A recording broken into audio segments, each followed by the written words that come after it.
I've walked these aisles, I've heard the songs, I've seen the hands raised, but when I look for what should be growing here, there's no fruit in this church. Whatever the head of the house looks like, that's what the body will be. If there's no fruit, it's because of you.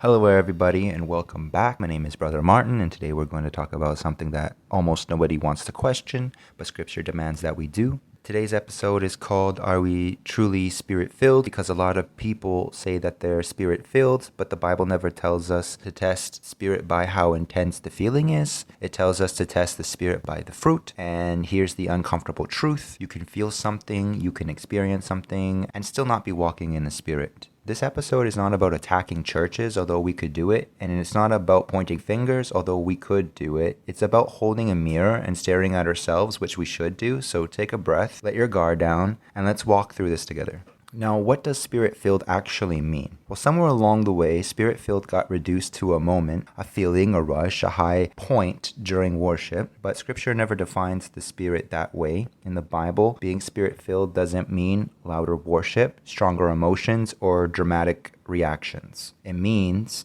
being led. The flesh reacts, the spirit leads. Feelings are not evil, but they were never meant to be the steering wheel. Here's the simplest way to say it. The Spirit of God doesn't just move in a moment. He transforms how you walk over time. If the Spirit is truly filling us, it won't just show up in worship. It will show up in traffic, in conflict, in how we respond when no one is applauding us. Now, Scripture gives us a test, not a guess. It says the fruit of the Spirit is love, joy, peace, patience, kindness, goodness, faithfulness, gentleness, self-control. Notice something important. It doesn't say fruits. It says fruit, meaning this is one work with many expressions, and fruit works differently than gifts. You don't force fruit. You don't fake fruit. You don't turn fruit on and off like a light switch. Fruit grows when the tree is healthy. Let's walk through this simply. Love, not feelings, action. How do we treat people who can't benefit us? Joy, not hype. Stability. Is our joy rooted in God or in circumstances? Peace, not avoidance. Presence. Do we calm rooms or stir chaos? Patience, not weakness. Restraint. How do we respond when we're delayed or wronged? Kindness, not convenience. Intention. Are we gentle with people who don't agree with us? Goodness, not image. Integrity. What do we do when no one is watching? Faithfulness, not passion. Consistency. Do we keep our word? Gentleness, not silence. Humility. Are we teachable or defensive? Self-control, not suppression. Mastery. Can we say no to the flesh? Here's the line you need to hear. Gifts impress people, fruit reveals God. Now here's where things get uncomfortable. Emotions are real, but they are unstable. They rise, they fall, they change. If our faith is built on feelings, it will collapse when feelings fade. Emotional Christianity asks, how did that make me feel? Biblical faith asks, did I obey? Here's the danger. If the Spirit only shows up during worship but disappears in daily life, we need to stop celebrating and start examining, because the Spirit doesn't just comfort, He corrects, He convicts, He disciplines, and correction is one of the clearest signs that He is actually present. The early followers of the way weren't known for their services, they were known for their lives. They rested, they shared, they restrained themselves, they walked differently, not because it felt good, but because it was faithful. And here's something we don't hear enough. The Spirit does not remove responsibility, He empowers obedience. If our vision of being Spirit-filled never leads us to self-control, humility, or faithfulness, then whatever we're experiencing needs to be tested. Now let me be clear. This is not about shame. This is not about perfection. Fruit grows over time, but hear this carefully. Fruit grows. It doesn't stagnate. Ask yourself honestly, am I more patient than I was last year? Am I more gentle, more faithful, more self-controlled? If not, that's not condemnation, that's an invitation. God does not expose to shame, He exposes to heal us. Now, the Spirit of God does not just make us feel alive, He makes us live differently.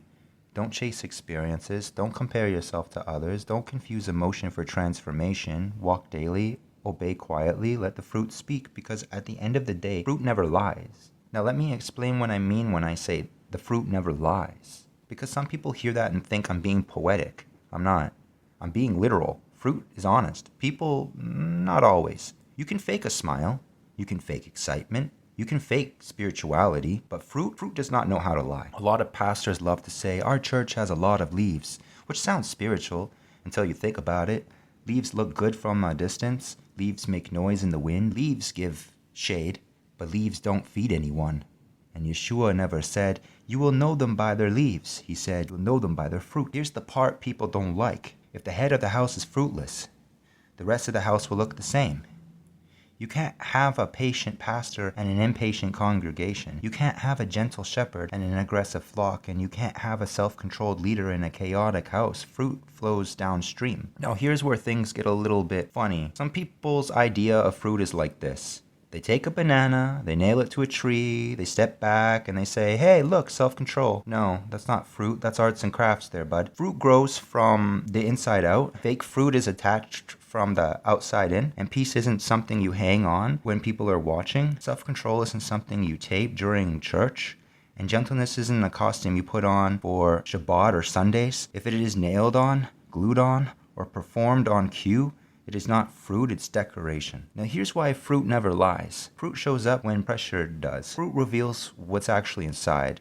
Shake a tree hard enough and whatever is real will fall out. You don't find out if someone has patience when life is easy. You find out in traffic and disagreement and correction. You don't find out if someone has peace during worship. You find out during conflict. Fruit doesn't care about microphones. And fruit doesn't care about platforms. And fruit doesn't care about titles. Fruit shows up in real life. Here's a simple test anyone can understand, even a little child. If the head of the house is calm, the house feels calm. If the head of the house is angry, the house feels tense. If the head of the house is humble, the house becomes teachable.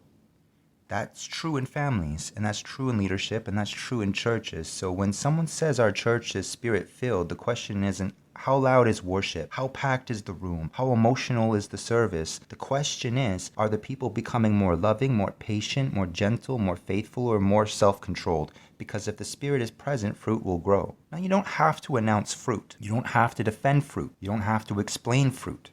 Fruit speaks for itself. And that's why I say it plainly. Fruit never lies. And now that we've talked about the fruit of the Spirit, we also need to talk about the opposite side, because you can't work on something if you don't know what it looks like. Light reveals, but shadows show where light is missing. So, the shadow side of the Spirit.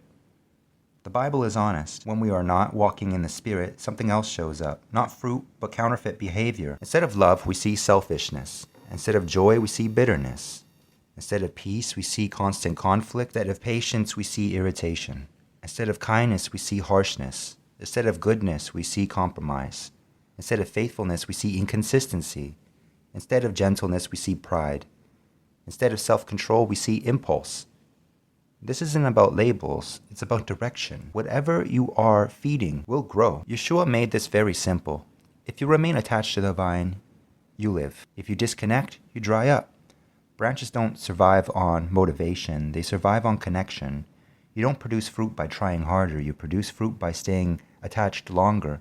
Prayer, obedience, stillness, faithfulness in small things. That's how sap flows. Now, roots matter more than you think. Here's a truth everyone understands. Big roots, big fruit. Little roots, little fruit. No roots, no fruit. You can't rush roots. They grow underground, unseen, quietly, but when the storm comes, only rooted trees stay standing. Shallow faith looks strong on sunny days. Storms reveal everything. When the storms come, storms don't destroy rooted trees. They expose the weak ones. No roots means no stability, no endurance, no fruit. And when the branch has no life flowing through it, Scripture is clear. It dries up, it falls, it's removed, not because God is cruel, but because dead branches don't produce life. Now, fire in Scripture is not random anger. Fire is what happens when something has no living connection left. Living branches don't fear fire. They carry light. Dead branches don't grow. They don't heal. They don't bear fruit. They just take up space. No, this isn't about fear. This is about awareness. If you see shadow fruit in your life, that's not a verdict. That's a warning light. And warning lights are mercy. God doesn't expose to destroy, He exposes to reconnect. So stay attached, grow roots, let the fruits form naturally, because when the storm comes, and it will come eventually, only rooted trees remain standing, and only living branches bear fruit. And since we've been talking about fruit, let's not stop at theory. Let's talk about strategy, because fruit doesn't grow by accident and it doesn't grow by noise. It grows by alignment. So stay attached to the vine. First, not last. The way always starts here. Before teaching, before serving, before building anything, connection comes first. You don't wake up and say, today I'll produce fruit. You wake up and say, today I'll remain attached. Prayer, stillness, listening, obedience. No vine, no life. No life, no fruit. This is non-negotiable. Grow roots in secret. Roots don't grow on stage. They grow in private obedience, in unseen faithfulness, in quiet discipline. The way values depth over speed. Big crowds don't mean big roots. Consistency does. Remember, big roots, big fruits. Small roots, small fruits. No roots, no fruit. Storms don't test fruit first. They test the roots. And accept pruning. Yes, it's part of the plan. The way understands something modern faith hates. Pruning is love. Pruning removes distractions, habits that drain life, relationships that choke growth, and pride disguised as productivity. Less branches sometimes means more fruit. If everything is allowed, nothing matures. Practice daily obedience, not big moments. Fruit doesn't grow in events. It grows in patterns. The way focuses on small yeses. Daily restraint. Choosing faithfulness when no one claps. Obedience is the water. Faithfulness is the sunlight. You don't need to be impressive. You need to be consistent. And use the fruit check regularly. The way does regular self-examination, not to shame, but to adjust. Ask often, am I more loving, more patient, more gentle, more self-controlled? If fruit is shrinking, don't panic, just reconnect. And build community that protects the roots. The way never grew fruit alone. Healthy community protects the roots and encourages growth and corrects gently and restores quickly. Community is not about hype. It's about supporting life. Bad soil kills good seeds. Remember that. Prepare for storms. They always come. Because storms are not a failure. They're a part of the process. The way doesn't ask, will storms come? It asks, will we be standing when they do? Rooted trees don't fear storms. They survive them. Now, detached branches don't slowly die. They dry up. No roots, no sap, no fruit. Storms come. Branch falls. No life, cast aside. This isn't fear language. It's just agricultural reality. The way doesn't chase fruit. It cultivates life. Stay attached, grow deep, accept pruning, walk daily, and fruit will come, because healthy trees cannot help but bear fruit. Now, think about a tree. Before it ever reaches the sky, it has to go down, deep, dark, cold, lonely. No applause, no sunlight, no Instagram stories, just dirt. Roots don't grow in comfort. Roots grow under pressure. So yes, before you ever reach heaven, you're going to feel like you went through hell first. That's not punishment, that's preparation. If you don't like dirt, you won't like roots. And if you don't like roots, you won't like storms. Now, why does it feel so hard? Because roots are being formed. Trees don't complain while growing roots. They don't say, God, why is it so dark down here? They just grow. And later, when the wind comes, they don't panic, they just stand. Here's where most people mess up. They grow fruit, but the moment conflict shows up, plop, fruit falls off the tree. Somebody offends them, fruit gone. Somebody challenges them, fruit gone. Somebody disagrees, fruit on the ground.